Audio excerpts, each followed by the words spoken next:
Same. It's lit. And welcome to the National Meat Treasure Podcast with your host, Tim the Toolman Taylor. That's a departure. Tim the Toolman Taylor. I thought you were only doing specifically black actors, but and black celebrities.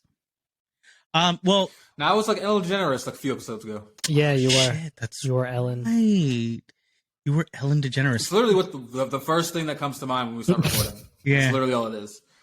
So why Tim the Toolman came first? I haven't watched Home Improvement since The 90s. 99. I want to be the another unproblematic white, and that's Paul Rudd. So I'm gonna go with Paul Rudd because he's beautiful and he hasn't aged in 20 years. He has not. I am Joey Thrilla. Again, just chilling out here, we just chilling. Oh, wow. Are you just chilling? You just got deep. Did you just make sweet love? That's the look in your eyes. Yeah, definitely. No. I'm beat. Did it just cut you out, Joey? Uh-oh. Yep, just did. Holy shit. Joey, are you there? Respond. Oh, now we can't hear you. What's that about? We're off to a So good you just start. cut this whole part out. We're off to a really good start right here. The mic went out. All right. You do your thing, Joey. But in any case, how was your day? I want to talk about, you're finally coming off some illicit drugs. How's that? How are you feeling right now? How are you feeling right now, Jay? Just coming down, feeling good. Yeah. Just living, just taking in all the good things in life. That's what drugs are all about, my friend. I think that you're right there. We had a really good Friday with our boys, Squish, aka Hurtless. It was a good day. I carried that good day and just kind of chilled at the house. It was one of those like weekends that I just didn't do jack shit except for like cleaning up around the place and watch movies. I don't know. I did watch The Gate though. Update. I was gonna watch it today, and I slept on it. Oh no, I got to watch it, and what was interesting is there's that nerdy kid, and he's got like a bunch of like fucking like thrash metal like back patches, and I forgot that was a whole thing about him, because like in the movie, he figures out because it's a hole it's basically a sinkhole that's in this kid's backyard. And they accidentally stumble upon this geode that releases these old gods. They're demons, right? And somehow he has a record that apparently is this band that is explaining exactly what is happening to him, which is just a giant. I don't know. That's nuts. If there is a coincidence, I don't know if that is, but homie was a complete nerd and just dancing around with his back patches, but he looked like 10. So he had some culture, pretty deep cuts right there for him. Can you guys hear me? I don't know. Yeah, we can hear you. Okay. Yeah, I can hear you now, Joey. Thank goodness, because we did miss that sultry voice. Yeah, just to speak a little louder because I'm still having this fucking ear issue. My bad. I got you. But Christian, does the gate keep up? Basically, I remember that was really cool when I was 10. It does. I don't know if I would receive it well in 2021.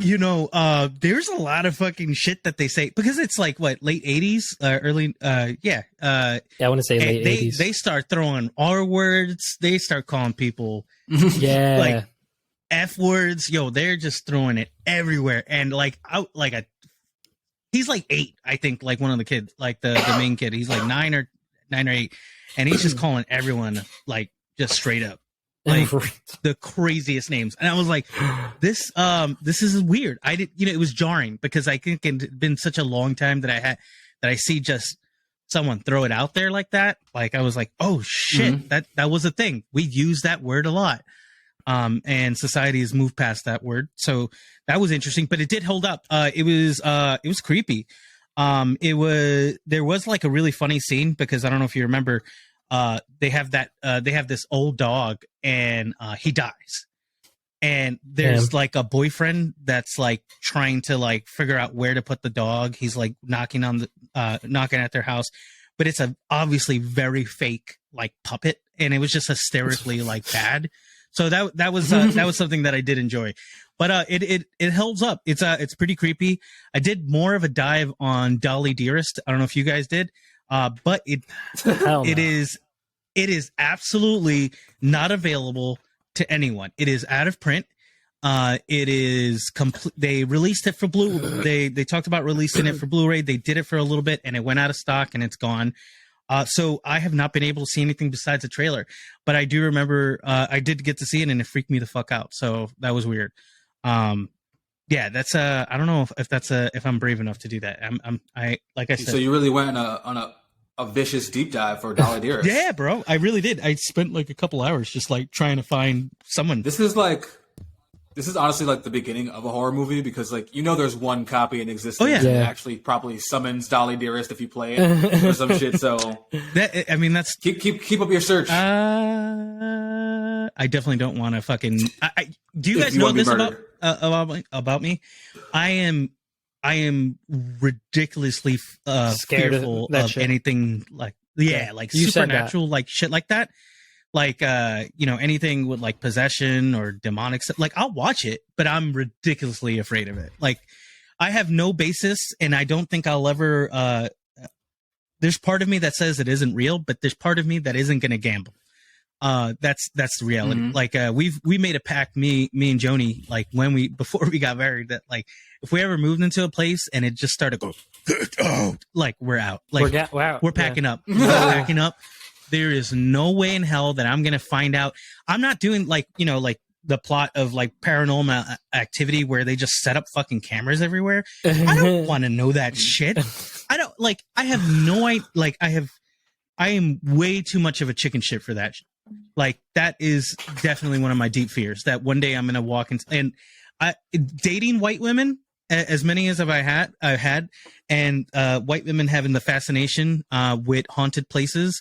I don't know why I have even like, the only reason I think I am married Joni was because she has the same kind of fears as I do. We're just like, nah, fuck that.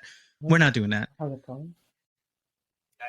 I think the white women are in the haunted houses. I think it's because they know their slave-owning ancestors live there. I was going to say something really screwed up. I was like, it's probably all the kids that they swallowed in their bellies and haunted graveyard. No. Oh, that's low-hanging fruit, bro. Come on. It's true, What the fuck is up with you, Joe? What are you doing?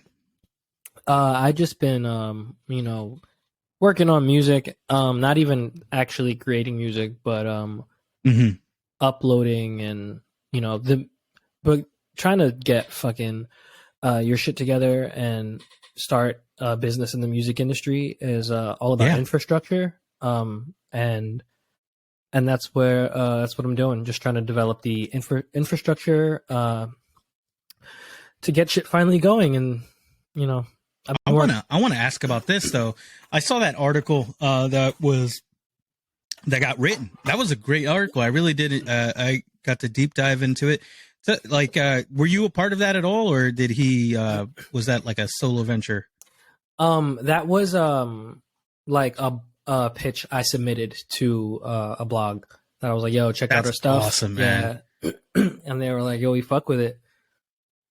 That's sick, man. And, shout out to they did a great piece on it. The Grid magazine. The Grid magazine. The Grid. Yeah, that's they did a really dope piece. No, on man. Yeah, check out 303 BAM and the Grid magazine. He just was a full page. Or it's a blog. Right? Yeah, it was a write up about our song and video Goat Talk, which is a dope is song. out on YouTube and Spotify and every streaming platform that everywhere. You can get to. It is a fire song though. Thank you. Thank you. Yeah, it is really dope. So if you guys have a chance, check it out, because it is fucking.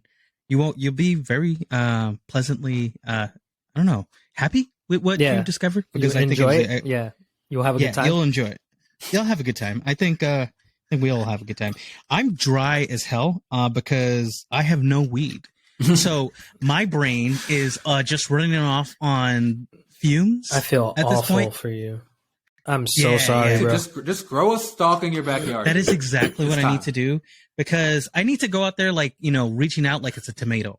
Like I don't. Yeah. Like, you know what I'm saying? Like I like you know how you have everyone out there like just growing. Correct me if I'm wrong. I've seen some pictures. I haven't been to New York City in a little bit, but with the recent legalization, people are fucking growing plants just outside of their house, bro. Right on the stoop? Right on the motherfucking stoop in like fucking Glendale, Queens. Bro, like I saw one of my... Well, let's be honest here. I'm pretty sure people were always growing. They just weren't growing it outside. They didn't have it literally on their porch, though. There's a lot of people who weren't growing, who are growing now. That's fucking great, man. When are you going to start growing, Joey? Like, we need some Joey exotics. Yo, bro, I would fucking love to do something I'm very interested in. That we don't need that. You know what? I'll be Joey Exotic, and yeah, my first strain will be like I don't Cheetah know, King? like Thrilla Tiger or some shit like that. Tiger Thrilla, Tiger Thrilla. Yeah, yo, they're great. It writes itself. It writes itself. No, man, I definitely if you're a grower out there in New York City, let us show us your pictures. We need to talk to people more that are doing different things out there. Like I've got some friends that are like doing all kinds of crazy things. I had a friend who had like a pop-up and literally just like had like a membership card. Everybody like they had tons of edibles, tons of ounces, just all out. People were cooking with it, had tinctures, all that. And it's just like, he's in Brooklyn. And I'm like, it's the future, bro. We're here. Yep. We're already here. Like, I mean, it's a long way from like hiding, like smoking at like Stuyvesant Park, like, and trying not to like get caught by the cops. Like, it is a long ways away from that. So I don't know, man. Pennsylvania's got to catch the fuck up, bro. Something that Justin said on an earlier episode that has stuck with me is like, what if there is something that is better out there? What do you mean? Like,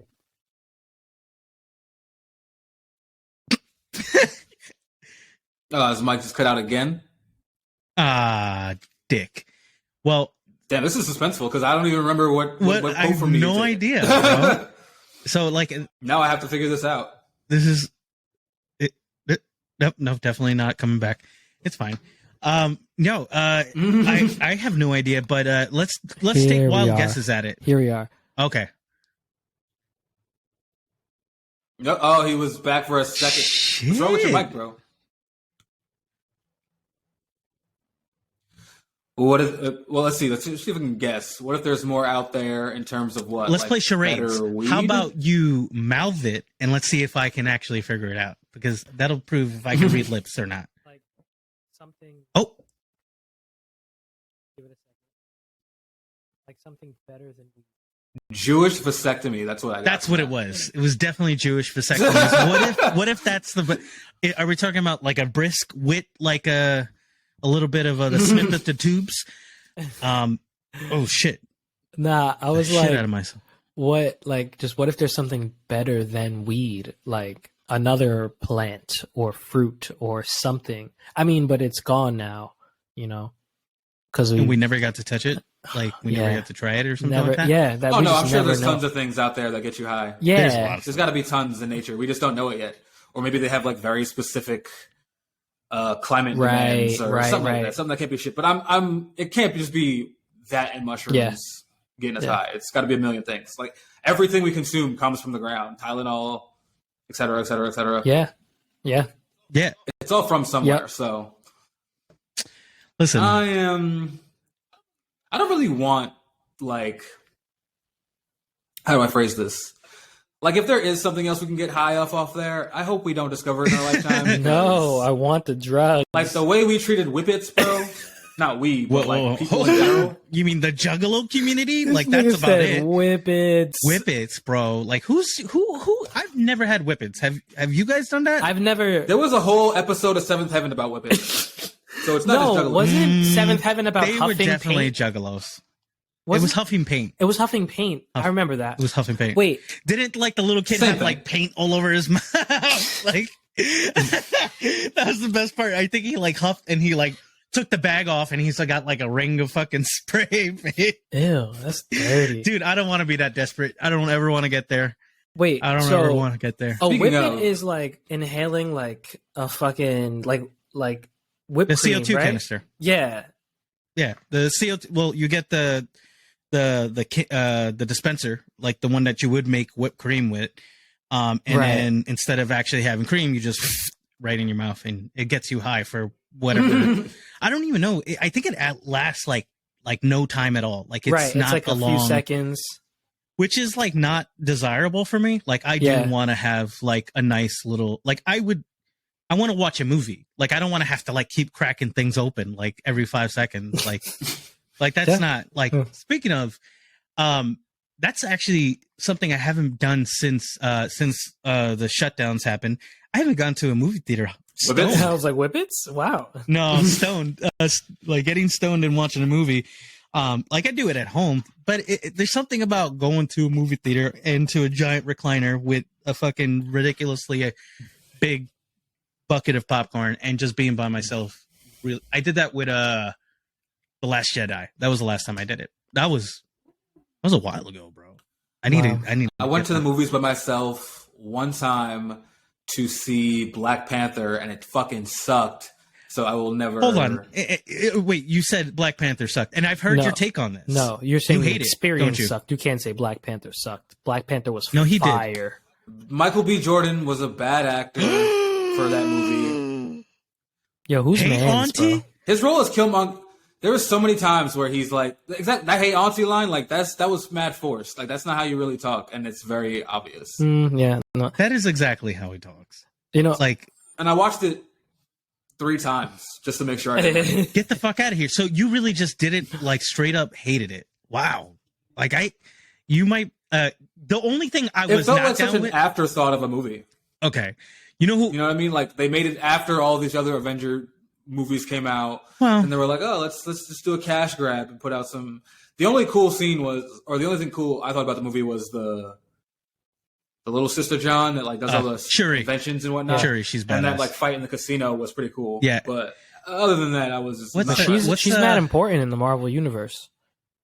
Yeah, she is. She does. She gets. She actually helps out getting started the Ironheart like series kicked off, which is she's like a child prodigy. She ends up like building an arc reactor that's even smaller, and she like basically takes over for Iron Man. So like it's a very interesting. She's really a cool character. Yeah. You know what I will say was not my favorite part in that movie. What's that dude's name with the lazy eye? That he was Ghostface. What's his name? Shit. Forrest Whitaker. Yes, Forrest Whitaker. Black Panther. Come here. Like his wildly fake accent was the worst thing I've ever seen in my entire life, and people loved it. I don't know, but yeah, you know, I thought it was great, man. You know, and I like seeing, you know, this is just me. You know, obviously it's not just me, but the fact that we got like little kids to like look up and like be able to look into a character, because you know, like I think anyone that's ever been into, you know, nerd culture has thought about cosplaying, and if you're black or Latino and you're brown skin or whatever, and you played a character that is white, or you dressed up as a character, you'll still get dickheads that tell you that character's not black. That character, like, it's great that you do have these characters, and Black Panther is one of those older comics that has been around since the 60s. So I think, and he's awesome, honestly. Like, I mean, the whole vibe of vibranium and I like the kind of just already conflict they already brought up. You know, the fact that and this is something maybe you guys can speak. I think maybe you guys are a little more educated on this, but the fact that the difference between like African Americans and Africans, and how Wakanda had never kind of interfered, even though they saw their people kind of struggle across the world and being enslaved and all these kind of things. Like that kind of juxtaposition was like really interesting, because obviously it's just a comic to me most of the time, so I never put that into thought. But when you have Michael B. Jordan's character Killmonger kind of like saying like, where the fuck were you guys? You know, Yeah. when our people were really struggling. So it's that is good. I thought it was a really like a nice layered piece. Listen, right I'm not denying the cultural significance of Black Panther. Yeah, but like as a movie, I thought it was 6 out of 10 at best. Okay.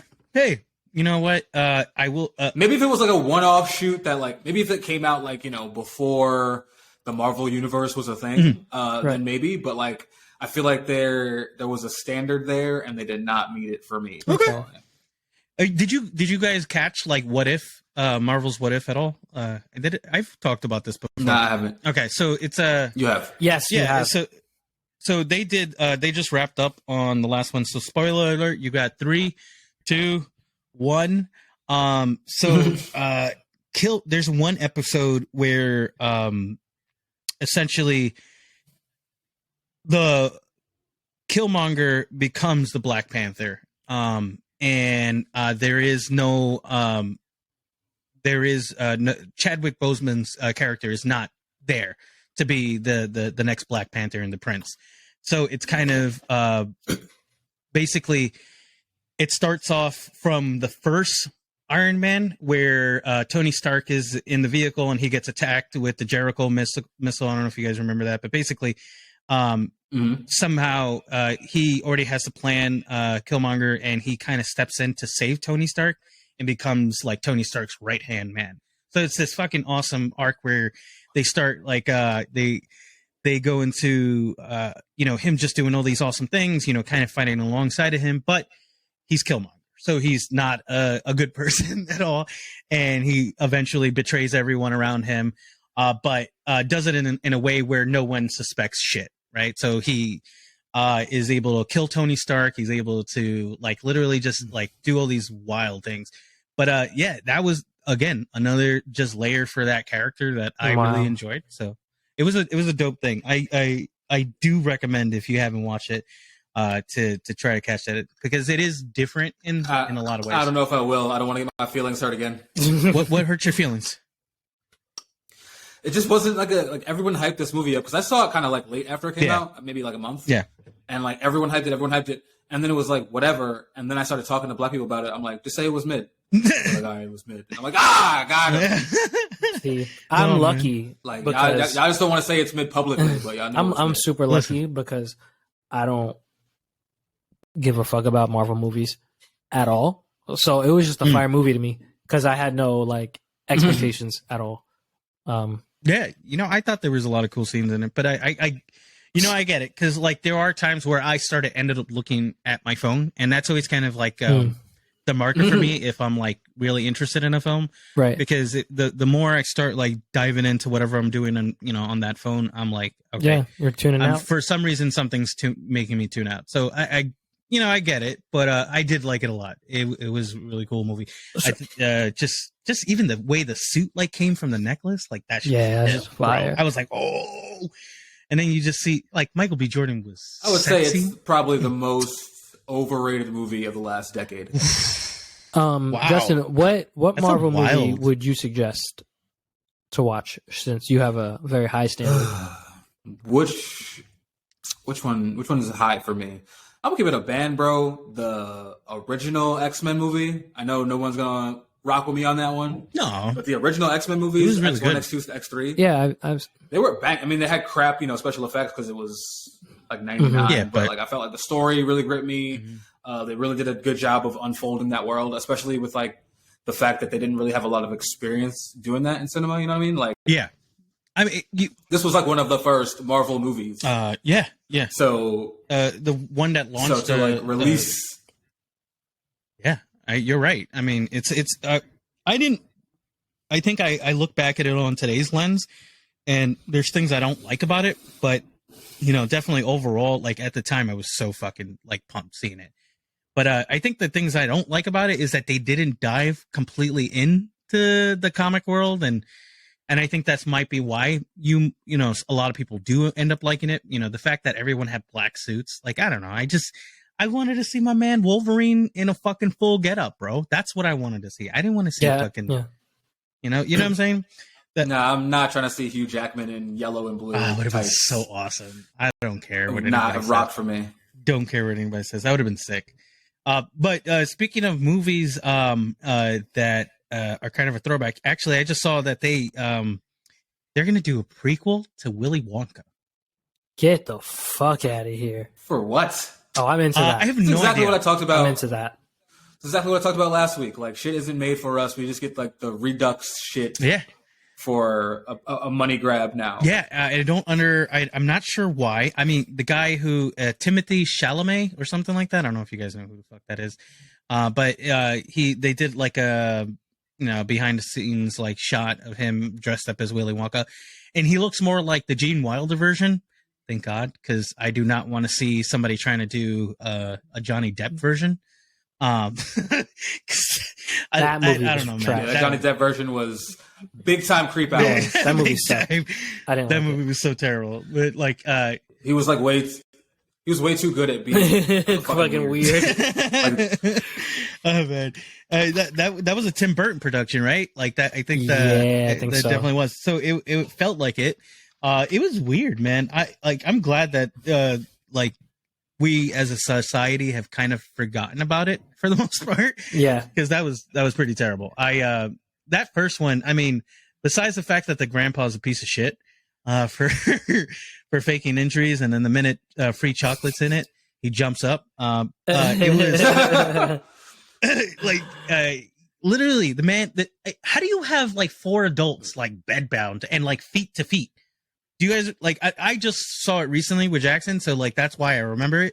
Damn. But literally, it's 4 grandparents, and they're like in this weird bed, and they're like foot to foot. Like there's no footboard to separate them, and they're all like sick. And this poor woman has to take care of all of them, and this little boy has to like fucking deliver papers and work and a post-industrial fucking England. So it must have not been fucking pleasant, Not at all. But homeboy got right the fuck up when he was like, "Hey, we got a ticket to the chocolate factory." He's like, "I'm gonna go with you, grandson." Fuck that, bro. Popped right up, ripped the leprosy right off of him, and said, "Nah, I got this chocolate. Yo, let's get this chocolate." I'm into prequels. I like prequels. You are? Yeah. Speaking of prequels, I like history and backstory. I'm so into that. Okay. Speaking of prequels, The Many Saints of Newark came out. Did you catch that? No, you didn't watch. That's on right? HBO, right? I don't have HBO. Yeah, it's on HBO. Okay, I'll hook it up. I mean, again, spoiler alert. I won't reveal too much. I'm just gonna be honest with you guys. Right. I did not enjoy it. Sopranos being kind of such a kind of perfect show, and getting to that movie it wasn't like brutal, but there was some really bad acting on kind of the titular character, the main character, Dickie Moltisanti. He's just kind of boring. There's like nothing to it. There was some performances that were fucking great, and it was Corrado, Junior Soprano. That man must have like channeled that man's spirit, because I have never seen anybody like pull off like the exact mannerisms of somebody else. But just for that alone, you should check it out. But it was I think it kind of tarnished the Sopranos legacy in my opinion. Yeah. It didn't do it justice. You have, I mean, it's 2 different things, right? Like you have a movie versus something that went on for 6-7 seasons, right? So like 80 plus episodes with character, progression and story, character arcs and all these great things, but versus a movie that tried to, ram everything in for like under 2 hours, which, it's not going to like be the same thing. But, there were some characters that made no sense that they showed up at all. Like there is this dude that Dickie Moltisanti had. He was don't spoil too much for me. I'm not spoiling. I just started watching Sopranos. I'm not spoiling it. I'm just like it's one of those guys that was like hanging around him. He was a black guy, but for no reason was he there. Like there was no like he didn't have he didn't have an arc. There wasn't anything that paid off to like be like, oh, okay, this is why they introduced this guy. He was just a cameo. A guy.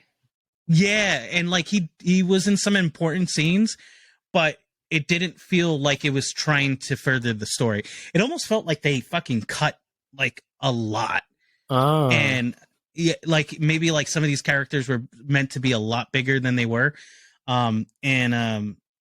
Yeah, I don't know, man. But I will say that, Justin, if you want to catch it, just for the fact that Junior Soprano, the guy who plays him, I think it's worth it enough. And Olivia, Tony's mom, it's did you guys ever watch Bates Motel? I caught an episode of that once. No. Okay. It's the mom. It's okay. So she plays Livia, which is funny, like now that I'm thinking about it, because it's the same kind of person, basically, this kind of what is it? This narcissistic mother that's self-absorbed, that wants to kind of destroy her son, but also overly overprotect him, and kind of like stunt that kind of growth. It's just like some really weird shit that happens. But yeah, I was unpacking shit about my own mother watching Sopranos recently. I'm like, oh yeah. She's one of those, bro. Like, because you know, you meet this mother in the show, and she's just like, oh, that's just a bitch. And then like the psychiatrist starts talking about her, and you're like, and she has, you know, spoiler alert, I guess, but you know, she just has the hit put out on Tony. Oh yeah, it's like, oh, like you're super mentally unwell and have been. She's evil your whole life. She's evil. She's really evil, and this is where you get it in the movie. They kind of fortify that she's just. Like there's a really funny scene where I think they do it in the show as well, but he's like talking to a guidance counselor, and the guidance counselor asks like, "So what makes your mom happy?" And he goes, "My mother happy." And it was just like that sentence alone like just carries you. You're like, yeah, this lady has always been fucking crazy, and literally that's all that every other character says about her, that she's just a fucking handful and she's fucking nuts. But it's more than that, because Olivia Soprano is a very interesting character herself, because, like you said, she puts that hit out on Tony, which is wild. I mean, you know, you're going to put a hit out on your own fucking son. And it, like, just that whole, just her kind of having, when she breaks her arm, there's this, that like, I don't know if you remember when she gets into that accident when she backs up onto her friend or some shit. Mm-hmm. There's like this really funny scene, and Tony's like trying to talk to her, like, "Hey, ma, you know, we got to get you into, you know, the retirement home. Like, this is where you need to go." And she's like, just take the fuck out of the ham and stick it right in my heart, because that's what you're doing to me. And it's like the most over dramatic, and I won't say whose mom, but no, fuck that. It's my wife's mom. She's exactly like that. Exactly like that. Ew. And me and Joni literally have just gone like, I was like, "That's your mom." And she goes, "Yeah, I know. This is what's fucked up." So I think if you have a very complicated relationship with a narcissistic mother that is waiting for your eventual demise, you will find a lot of like harrowing things in that relationship. Because there's always that like thing with kids, like they want that acceptance from their parent, and Tony still wants it even after she like puts the hit out on him. It's such a fucking weird thing, man. What are you gonna say, Jay?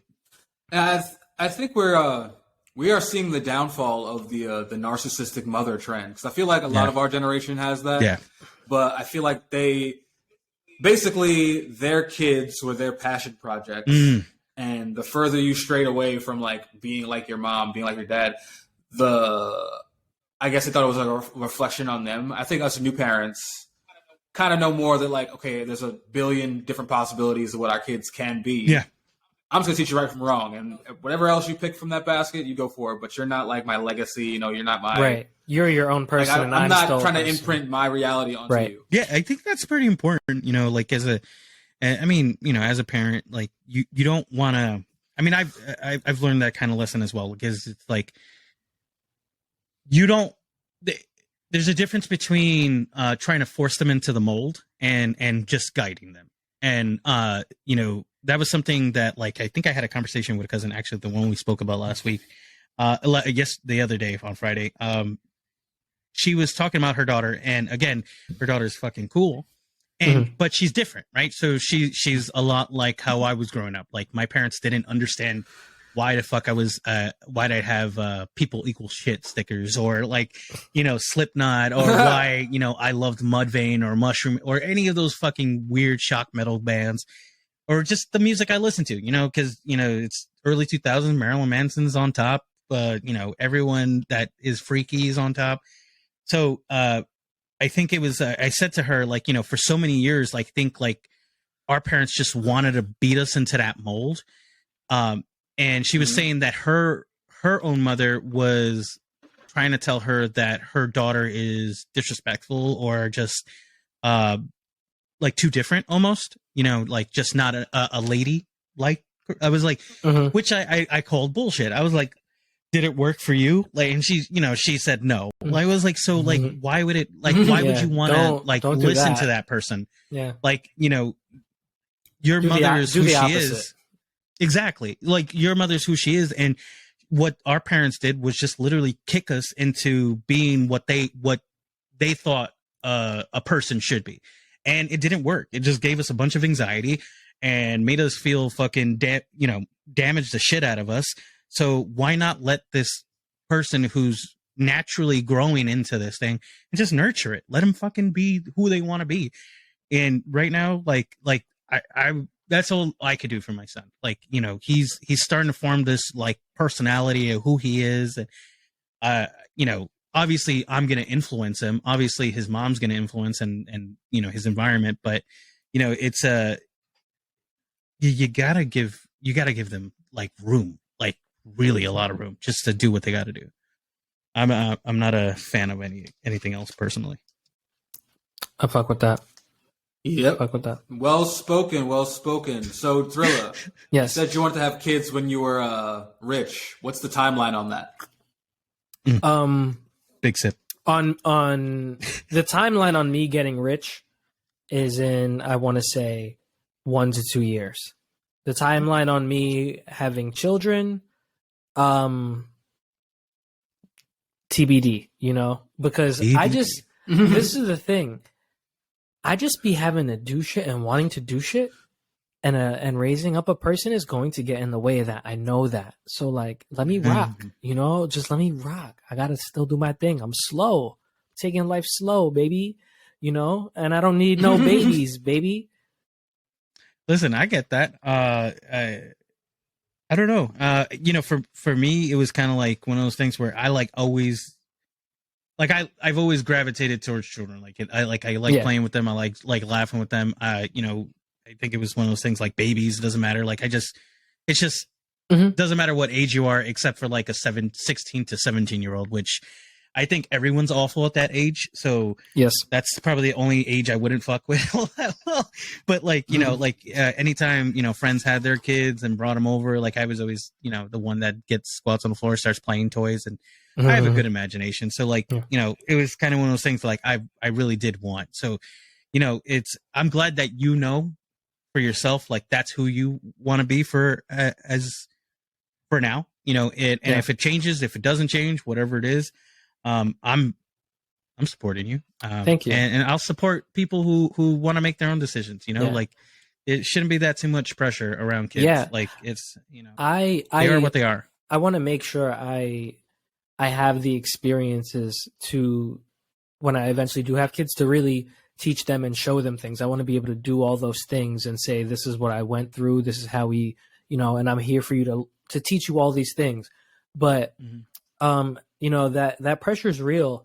I like to fight back against that pressure by being super angsty and petty with people. Like this woman at my job, an older woman, you know, she's like probably like 67.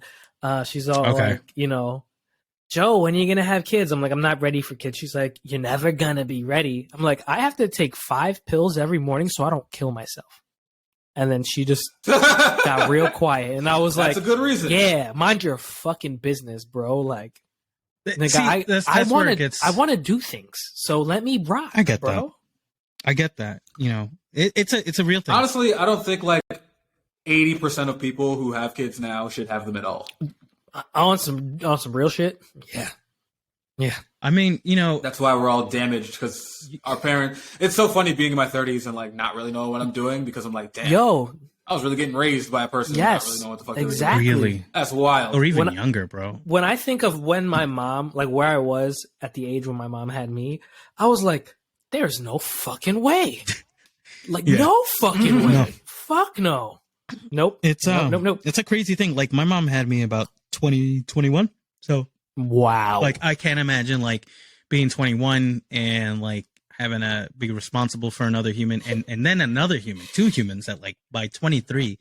So like that must have been, you know, a whole different bag by itself. But you know, like I'll say like the truth, like I was mentally ready, like personally, like I felt like, you know, but I still wasn't ready. Like, right. Like there's a lot of things that like, you know, you're not going to be prepared for because, and again, I'm just starting now. Like there's, you know, there's all kinds of things that you don't think about as far as like struggles or what can happen. And, you know, when you're, and I'm speaking as a man, you know, which, you know, I'm not, there's a changes that I go through. But you know, the kind of changes that, you know, when you're married and, or if you're with a partner or if you're not, or you're with this other person that's actually giving birth to the child.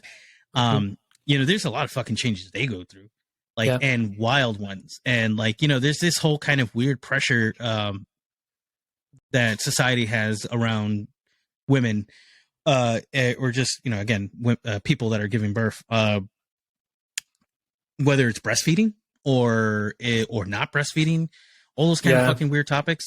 You know, where like there's on both sides, both aisles, there's an argument for both, like why they're difficult and why you should do it or not do it. You know, I can speak at least, you know, from the stuff that I saw, and you know, we raised a child that was breastfed and one that wasn't, and it's that shit's fucking wild. I mean, damn, literally looking at your test. Yeah, we're like, we're gonna A/B test this shit out. We're gonna see how these niggas come out. Yeah, and you know, I'll say the truth, and right now on air, on live, for everyone to know, there is no fucking difference. There is no fucking difference. There is literally no fucking difference, except for one is free, technically, and one isn't. Formula gets expensive, of course, but it's all about like how the parent feels. Like, you know, with Joni, it became taxing. Like it became something that, you know, it's a full fucking time job. You know, when you're talking about somebody who has to pump milk every 2 to 3 hours. Otherwise, their fucking breasts are engorged. Which always brings me to like one of my favorite lines in the world, from Neighbors with Seth Rogen. Did you guys ever watch that? I seen Neighbors. And like his wife like has said, I haven't been able to pump, and she like opens his shirt and she's got like veins. He's like, oh, you look like the Incredible Hulk. And like, that's really how it happened, bro. Like literally, she just had giant fucking vascular things. I was like, what the fuck? But you know, the only thing you can do is just if you are the partner who is not the birth giver, who's not breastfeeding, just be supportive, be cool about it, and you know, give her a back rub. Like I just literally had I would give her like warm compresses, just make sure she was cool. Gave her water all the time, like just like, hey, like keep yourself hydrated, because that shit is a full time. I don't know how working moms do that, bro. I don't know how working moms do that. That shit is wild.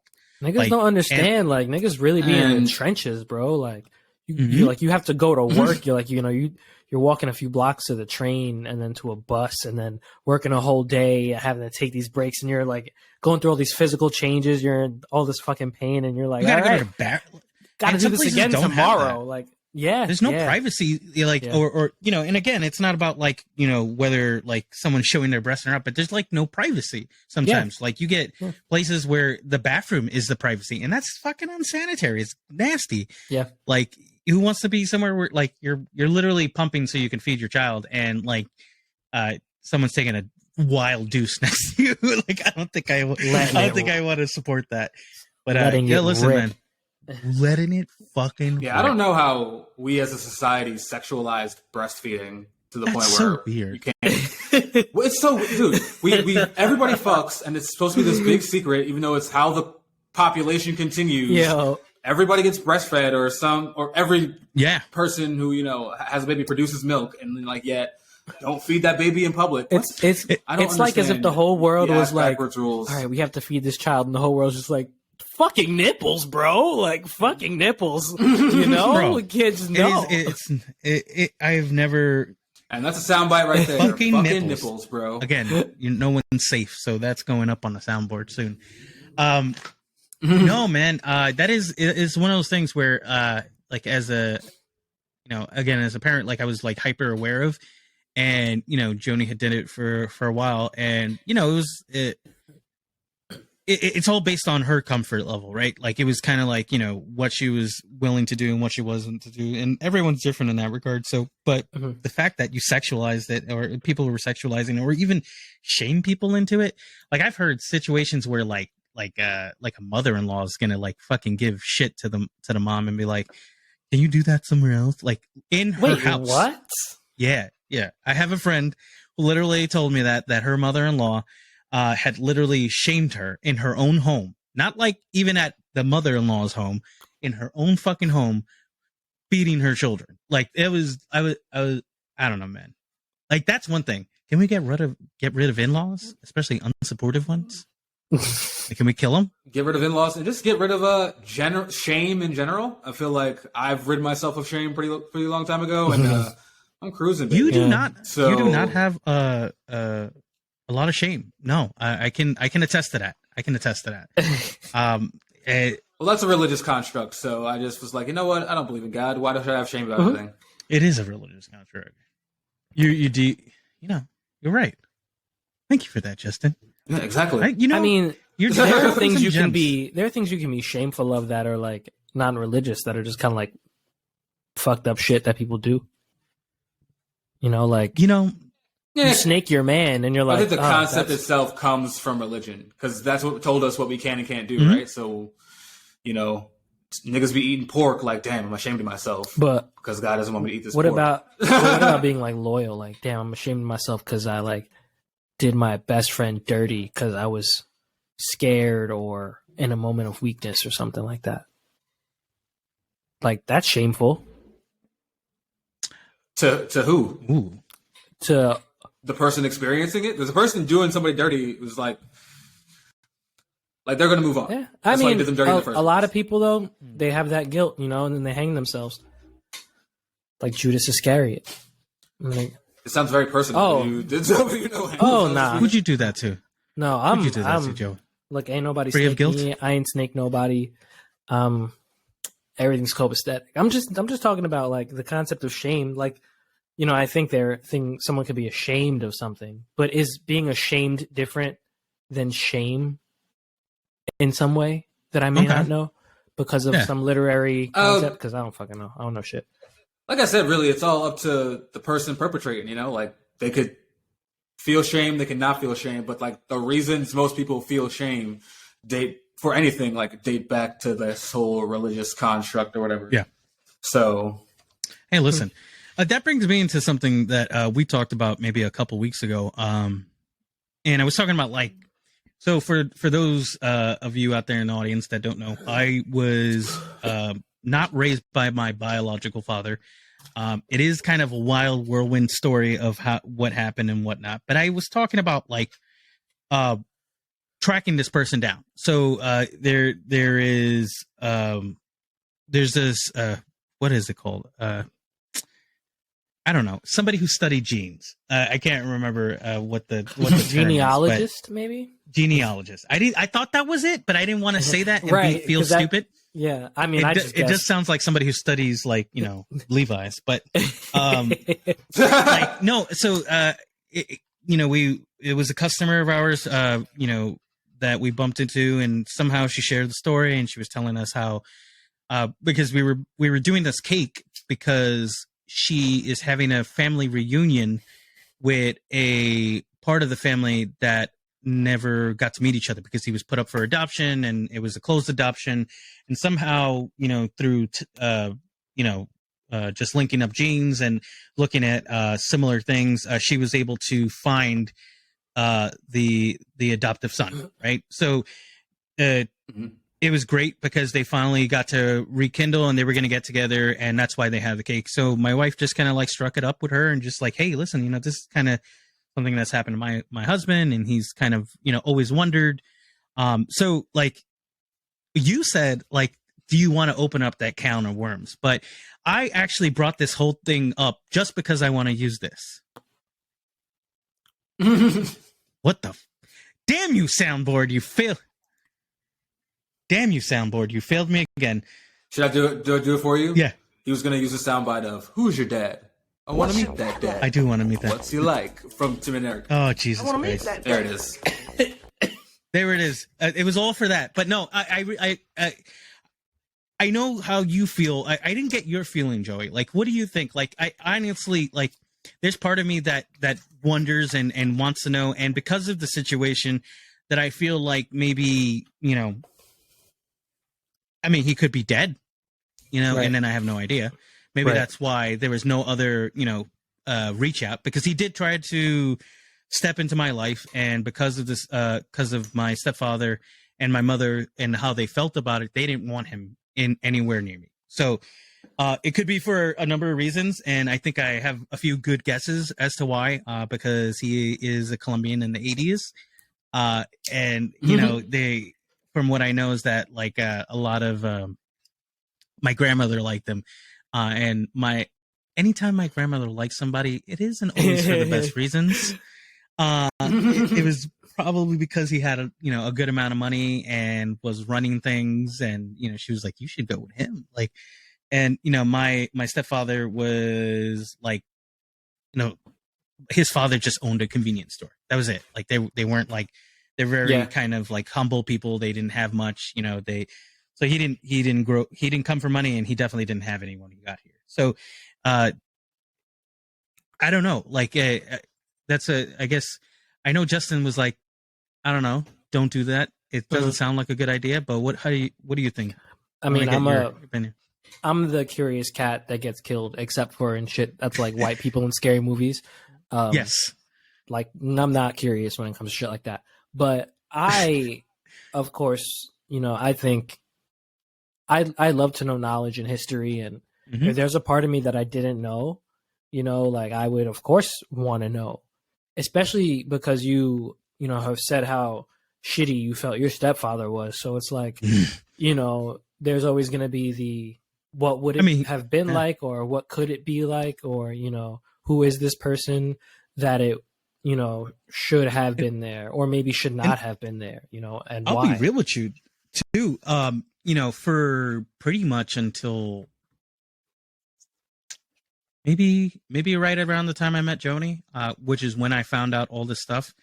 I had no interest in ever meeting him, because again, my thought process was kind of along what you said, Justin, is like, you know, he never bothered to reach out. He never reached out. Yeah. He never bothered to be in my life. And, you know, I went 20 plus, you know, 26 years, 27 years, you know, with never hearing from the man. So why would I want to, like, you know, try to rekindle something like that? But, you know, after hearing, like, you know, the stories from my aunts and my grandmother when she was still alive, I was like, oh, there's a lot more to it. And, you know, it is one of those things, like, and again, if you're one of those people that might be in the same situation, you know, I love engagement. We love engagement. We want to hear from you. Share your story with us, you know, because I think it's and if you had a positive experience, maybe you were able to reach out to your maybe your biological parents, because I know we have some friends and some listeners that have adoptive parents, and you know, they've made their decision from there. But I don't know. It's definitely a thing that I've been kicking around in my head, and I think I think I'm not like, so like I don't know what this part of me is, but it does kind of make me think like, hey, could I have like more siblings? Like, could I have you know, maybe there's like my ancestry, like something, you know, that belongs to him and his family, that might be something that I don't know about, because that's interesting, because, you know, being Latino, you know, there is a lot of weird things that happens within families, because you're going to have you know, a multitude of just different people, right? Because we're both Colombian, right? Yeah. And we look different. You know, you know, I could potentially look at somebody who I had no idea that I have the same features as, or, you know, maybe some of those things where, you know, like, because I even look at my own kid or my own kids, you know, and there's like little things that they have that are, you know, familial. They're from me, right? They're definitely passed down from me. So that would be interesting just to see, like, hey, like, you know, oh, like everyone has the same eyebrows, or everyone's got the same, because all my both my kids have the same fucking weird ear thing that I have. I have one ear that like closes in a little, like it's a little tighter in, and it just bends a little. So they both have the same thing. And there's like we both have these kind of birthmarks on our arms that are, they look like freckles, but it's like more blotchy. So it's always like, those are the kind of weird things that I would probably be really interested. Like if I just bumped into like 6 cousins or 6 brothers and sisters and they all have the same fucking thing, that would probably, you know, throw me for a loop. Or maybe I'm just the heir to some kind of like fucking crazy money. And then I become rich in 6 months, you know.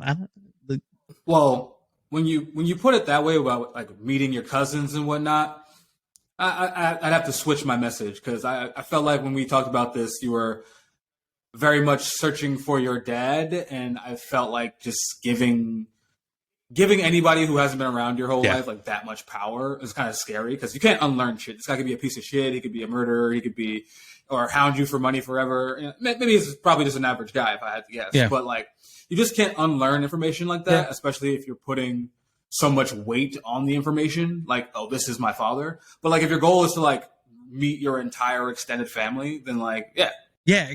I mean, you know, and like, for those that don't know, like the regions in Colombia are so vastly different. Like you can have, like, I don't know where he's at. Like, and again, he could be dead. He could be a piece of shit, but he could be in Barranquilla, or he could be living, you know, next to like the fucking rainforest, or he could be, you know, in some kind of fucking private bungalow or some shit. I don't know. Maybe like it's something where like, you know, his family owns something. So those are the things that I'm like really curious about, right? Like, or again, it could be just, you know, complete disappointment. But I think I've prepped my brain for that kind of stuff. So I'm not like, I'm sure I'll feel it if it does happen, but you know, I'm not gonna be like broken over it. Like, it is one of going to be these things, because like, you know, I'm used to disappointment, so why not? But let's see if it does. You can. There we go. That's a palate cleanser. I was going to say, like, cleanser for you guys. You, that's honestly like the perfect note to end on. We're at 57 minutes. Right there.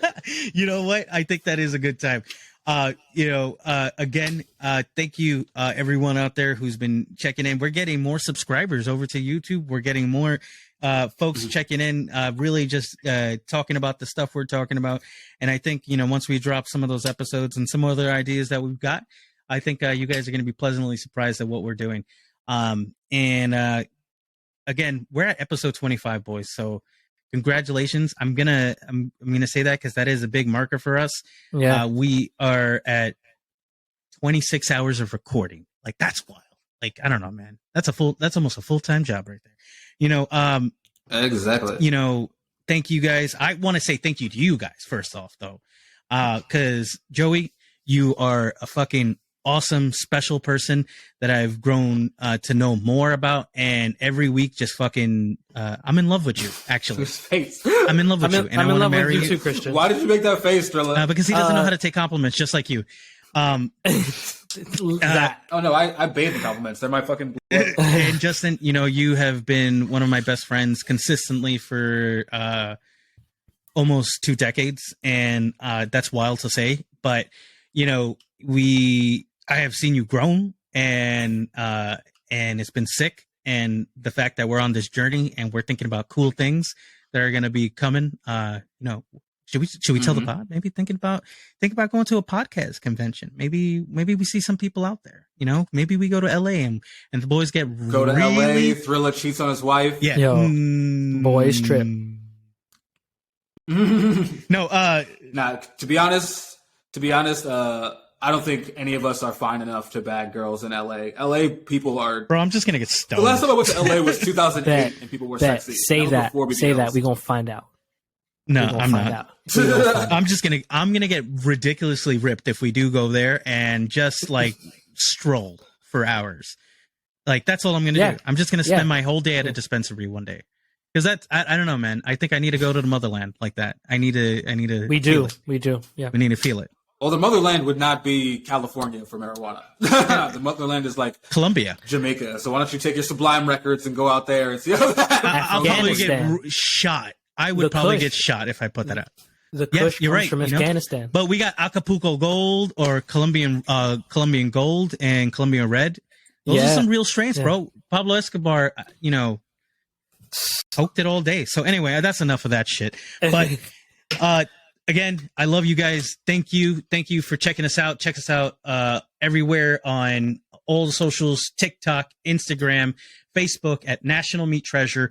Also on YouTube at National Meat Treasure. You can search for us really quickly. We'll be sharing our videos and clips because Justin does a fucking awesome job at that. And for those of you who are listening and thinking about doing a podcast, I'm going to throw this out there.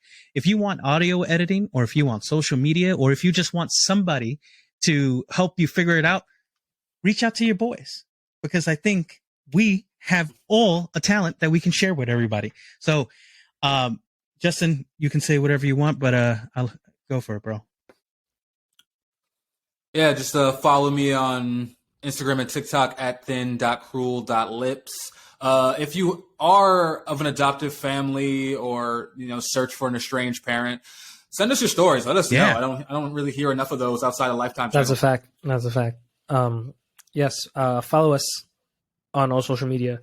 You'll find me through the podcast. So, at National Meat Treasure. Peace. Shout out the GOAT. The GOAT Talk, 303 Bam. Man, this man, Young Moth. I want you to check out my man's lo-fi shit. I want you to check out his rap. I want to hear that rap song that you were teasing, that you're rapping on. Shit. Yeah, I saw that. I saw that, motherfucker. So, I'm going to close this out with a little Kendrick. No, you're not going to do it again, Riverside? Top of the fucking morning. Goodbye.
Yes, we spread.